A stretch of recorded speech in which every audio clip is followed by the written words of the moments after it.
भारत के प्रवर्तन निदेशालय यानी इन्फोर्समेंट डायरेक्टरेट ने राजस्थान में कांग्रेस सरकार में एक और मंत्री रहे कांग्रेस नेता महेश जोशी को अरेस्ट किया है। जल जीवन मिशन में 900 करोड़ के घोटाले का आरोप महेश जोशी पे है। इससे पहले प्रताप सिंह खाचरियावास के खिलाफ ईडी की कार्रवाई हुई थी। तो डबल इंजन की सरकार जो है उसका धुआं पहले वाली सरकार के नथनों में घुस रहा है, पहले वाली सरकार के मंत्रियों के खास करके। तो अब इसे बदले की भावना और तमाम चीजें, लेकिन डॉक्यूमेंटल थिंग्स जो हैं कि 900 करोड़ का घोटाला हुआ है, निश्चित तौर पे होने की बात है। महेश जोशी को लेके एक पूरा पन्ना है जो धर्मेंद्र राठौड़ की कथित लाल डायरी जो है उसके अंदर काफ़ी कुछ लिखा हुआ है।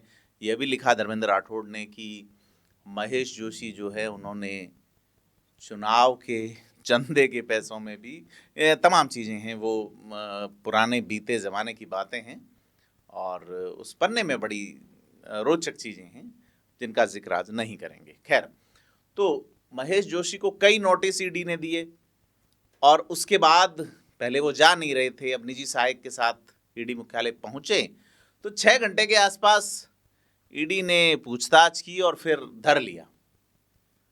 अब महेश जोशी एंगल लाते हैं बहुत ही जिस तरह से नेता करते ही हैं, या पकड़े जाने पे नेता ये कहते हैं साहब मेरा भावनात्मक एंगल जिसको कहते हैं कि साहब मेरी पत्नी मरणासन्न स्थिति में है, मेरे खिलाफ केस बनाया गया है, कोई गड़बड़ी नहीं की, किसी से पैसा नहीं लिया।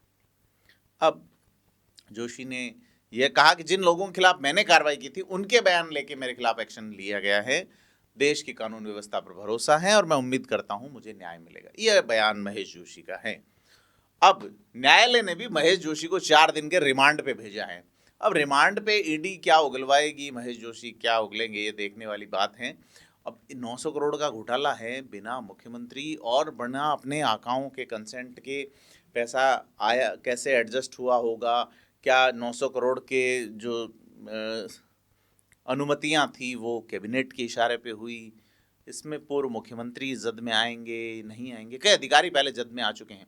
लेकिन बड़ा सवाल ये है पैसा लगा कहाँ। तो माना जा रहा है कि कई तरह के लोग, कई पेशों से जुड़े हुए लोग इसमें जद में आ सकते हैं, मीडिया पे भी नाम आ सकता है, देखते हैं कौन आता है सामने। तो 4 दिन के रिमांड पे जो है वो महेश जोशी से पूछताछ की जा रही है। उन्हें शायद जलदाय विभाग और उनके आवास पे भी लेके जाए ईडी।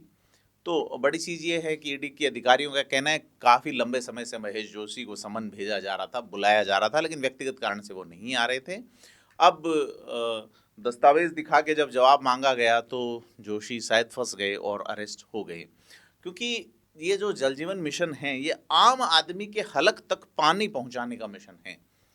और केंद्र सरकार की जो हर घर नल योजना है उसमें एक श्याम ट्यूबवेल कंपनी और गणपति ट्यूबवेल कंपनी के ठेकेदार पदमचंद जैन और महेश मित्तल इसमें मुख्य सूत्रधार हैं, जिन्होंने फर्जी अनुभव प्रमाण पत्र दिखाया और जलदाय विभाग से करोड़ों रुपए के 4 टेंडर हासिल कर दी। फर्जी मामला गजब चला है, फर्जी प्रमाण पत्र, फर्जी लोग नौकरियां हासिल करते रहे, ठेके हासिल करते रहे।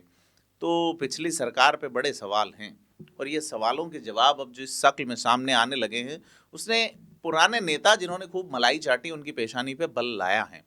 तो यह एक बड़ी सफलता मानी जा सकती है भजनलाल सरकार की, कि उन्होंने जब कहा था कि बख्शे नहीं जाएंगे लोग, और निश्चित तौर पे अशोक गहलोत के कार्यकाल के जयपुर से 2 बड़े नेता, खास करके प्रताप सिंह खाचरियावास और उनके बाद महेश जोशी के खिलाफ ये कार्रवाई केंद्रीय एजेंसियों की ओर से हैं, लेकिन कार्रवाई बड़ी है। महेश जोशी सरकारी सचेतक रह चुके हैं पिछली सरकार में, इससे पहले जयपुर के सांसद रह चुके हैं।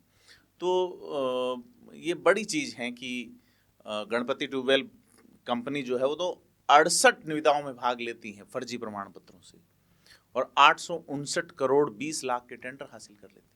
श्याम ट्यूबवेल कंपनी और ज़्यादा 169 निविदाओं में हिस्सा लेती हैं और 73 जो निविदाएं थी उसमें तो लेवल 1 के रूप में भाग लेके 120 करोड़ के टेंडर हासिल करती हैं।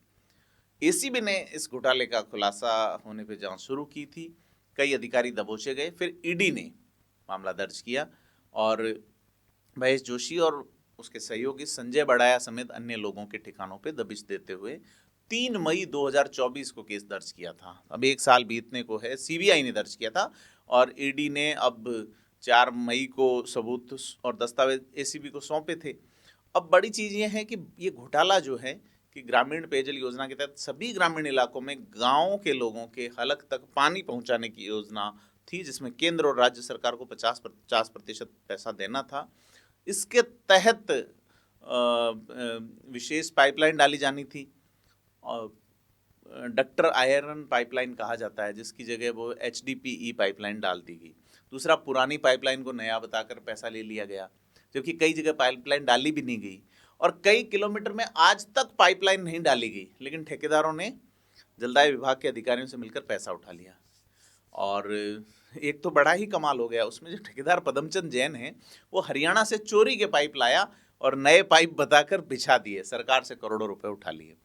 और फर्जी सर्टिफिकेट वाली बात आपको हम बता ही चुके हैं।